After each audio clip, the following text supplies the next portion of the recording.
안녕하세요, 닥터윤입니다. 오늘도 아마너분들 이야기와 함께 좋은 시간 보내보도록 하겠습니다. 상암환자 스마트워치 어떨까요? 생신 선물로 갤럭시 워치 사드리려고 하는데 건강 관련해서 이런저런 기능도 있어서 참고용으로 괜찮을 것 같습니다.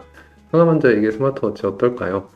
댓글 먼저 볼게요. 전 쓰고 있습니다. 차고 있으면 얼마나 활동했는지 심박수 변화나 상태 안 좋을 때 심전도도 볼 수 있습니다. 심전도는 두 손가락을 시계에 대고 있어야 해서 힘드실 수도 있겠네요. 집에서 얼마나 걸었는지 걷는 양과 안 움직이면 운동하라고 알림이 뜹니다. 운동 의욕이 더 생겨서 좋아요. 그리고 후유증으로 열날 때 HRV 체크하니까 상태 안 좋은 것도 파악되고 좋습니다. 혈압 재려고 샀는데 너무 좋아요. 운동량도 체크해줘서 목표 의지가 생깁니다. 충전을 끝까지 다 해도 이틀도 안 돼서 배터리가 다 떨어져서 요즘에 잘 안 차고 다니게 되더라고요 하시는 분도 계시네요. 스마트워치가 도움이 되는 기능이 굉장히 많다고는 해요. 뭐 심박수 같은 거, 그 다음에 심전도 같은 피부 전기로 오는 신호들은 다 체크가 되니까 그것만 해도 일단 큰 도움 되고, 운동하라고 잔소리하는 기능이 있는 줄은 몰랐는데 그것도 굉장히 큰 도움이 될 것 같고요. 이제 해외에서는 뭐 당 체크나 이런 것도 다 가능하게끔 스마트워치 그런 기능을 넣을 수 있는 기술력들은 되는데 아직 허가가 안 돼서 못 넣은 기능들도 많이 있다고는 해요. 그런 부분 허가가 좀 풀리면은 스마트워치가 거의 필수품이 되지 않을까 싶은 생각이 듭니다. 일기라서 쉽게 생각하시는 건지 속상해요. 부모님이 환자분이신데 병원에서 먹지 말라는 음식을 막 드시고 원래 습관대로 밥도 더 빨리 먹고 음식 안 가리고 그러다가 배가 아프면은 그냥 굶어버리고 약 먹고 배가 좀 낫다 싶으면은 다시 빨리 먹고 안 좋은 거 막 먹고 그러다 보니까 살도 계속 빠지고 운동량도 적어지고 악순환에 빠지고 있습니다. 막 매운 거 안 좋은 거 잔뜩 드시고 담배 피려고 왔다 갔다 하고 계속 누워있고 다른 환우분들은 의지를 갖고 노력하시는데 왜 부모님은 안 그럴까 속상하고 부럽고 그렇습니다. 수술을 한 달밖에 안 지났는데 스스로 관리를 안 해야 하는지 하소연해봅니다. 이분 위암 환자이신가 보네요. 위암 일기는 거의 소설이 완치라고 생각해도 될 정도로 완치율이 좋습니다 하는 댓글이 있고요. 5년 생존율이 90% 넘는 걸로 알고 있어요. 어떤 분 위암 2기인데 빨리는 못 먹지만 매운 거 매번 먹던데 하는 분도 계시고요. 위암 관련 요리책들 보면 매운 거 먹으면 안 될 것처럼 써있던데 제가 너무 예민한 걸까요? 하시는 분도 계시네요. 한 분은 서울대병원 영양상담 시 들은 내용인데 약간의 고춧가루는 괜찮다고 합니다. 스스로 첫 외래에서 의사 선생님이 김치도 먹고 다 먹어도 된다고 했습니다. 한 분은 답답한 노릇이군요. 과거 습관을 버리지 않고 그대로 한다면 또 안 좋아질 확률이 더 커지겠지요. 일기면 몸이 가볍게 겪어준 건데 가족 모두가 협조해서 식생활 관리하는 게 좋을 것 같습니다. 태도랑 습관 다 바뀌어야 해요. 일반적으로 속이 안 좋을 때 쓰리고 아픈 느낌이 있는 분이 있는 반면에 메스껍고 울렁울렁하고 뭔가 답답하고 꽉 차 있는 것 같고 이런 쪽으로 오는 분이 계세요. 근데 이런 분들일 경우 김치라든지 아니면 매운맛 들어있으면서 뭐 이렇게 무 같은 거 많이 들어있어서 시원하고 이렇게 개운한 맛 나는 음식을 드시고 싶어 하시는 경우가 많아요. 위가 안 좋아서 더 이런 음식이 땡기는 거죠. 근데 그렇다고 그런 걸 먹으면은 위가 또 안 좋아져요. 물론 뭐 조금씩 드시는 거는 큰 문제는 없는데 오히려 더 문제는 담배를 아직도 피신다는 게 훨씬 문제긴 해요. 이분은 암에 걸렸다 그리고 수술을 했다 그리고 음식을 잘 못 먹는다 이 세 가지가 전부 다 사람을 무기력하고 못 움직이게 만드는 상황이라 치료에 대한 의지가 잘 안 생겨요.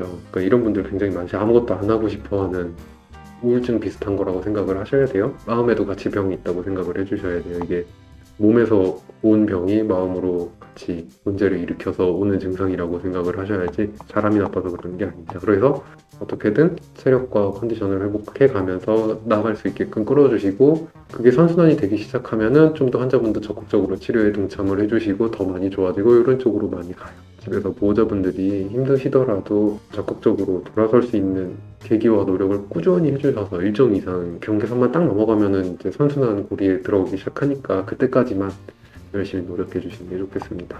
환자식 단백질 보충제 우연히 검색하다가 보게 되었는데요. 대학병원에서 나온 활력 단백질이 있는데 드시는 분 계신가요? 환우용으로 체력 증진용으로 사서 복용해 볼까 하고 있습니다. 효과나 장단점이 있을까요? 그거 마신 지 좀 됐는데 운동을 마셔서 그런지 근력도 좋아지고 근육도 잘 붙는 것 같아요. 가격이 비싼데 환자용으로 나온 거라 믿고 마셔도 될 것 같습니다. 맛도 괜찮고요. 저도 그거 샀는데 고급진 느낌이고 좋을 거라 믿고 먹고 있습니다. 어떤 분은 이거 먹으면 피 수치 회복에 좋을까요? 현재 적혈구랑 호중구 수치가 낮아서요.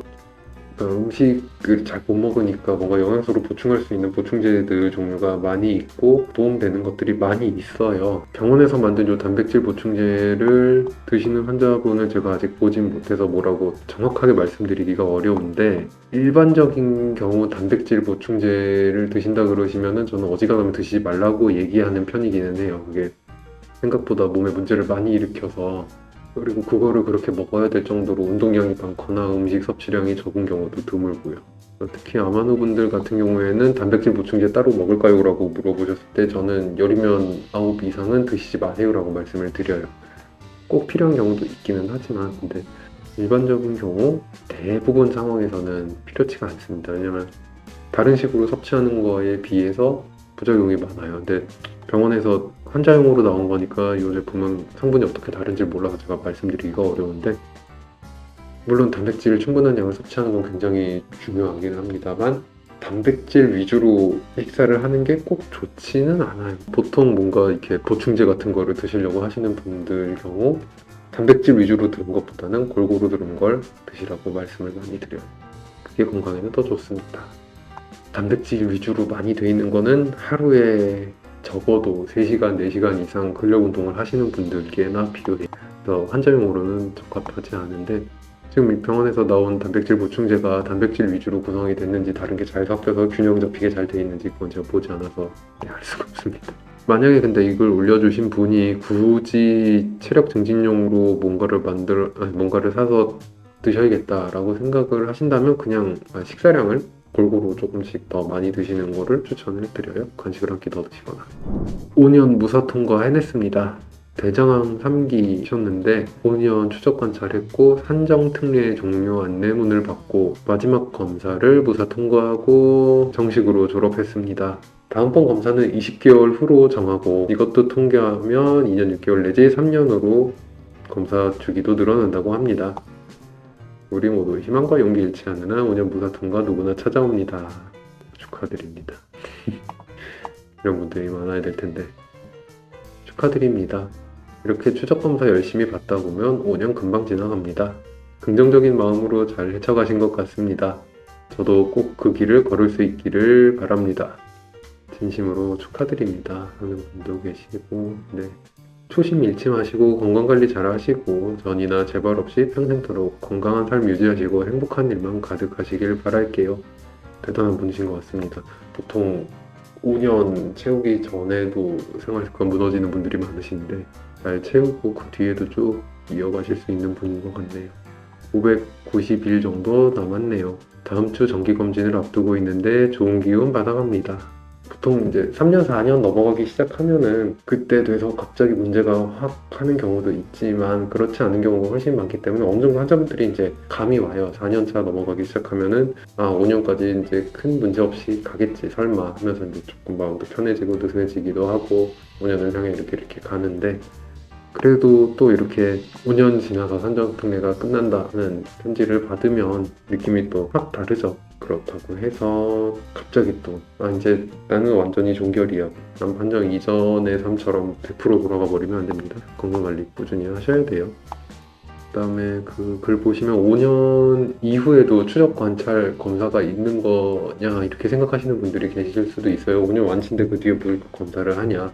아무래도 원래 없었던 분보다는 있었던 분들이 더 위험한 건 사실이고, 요즘에는 나이가 어느 정도 되신 분들은 2, 3년 주기로 검사하시잖아요. 그거랑 비슷한 주기로 그냥 검사를 한다고 생각을 하시면 돼요. 그래서 특별히 더 검사 주기가 길다 이런 느낌은 아닌 거고, 다만 남들 하는 검사보다 조금 더 검사를 꼼꼼하게 한다 할 때 그 정도 생각하시면 돼요. 그래서 편하게 받아들이셔도 됩니다. 이 정도 검사.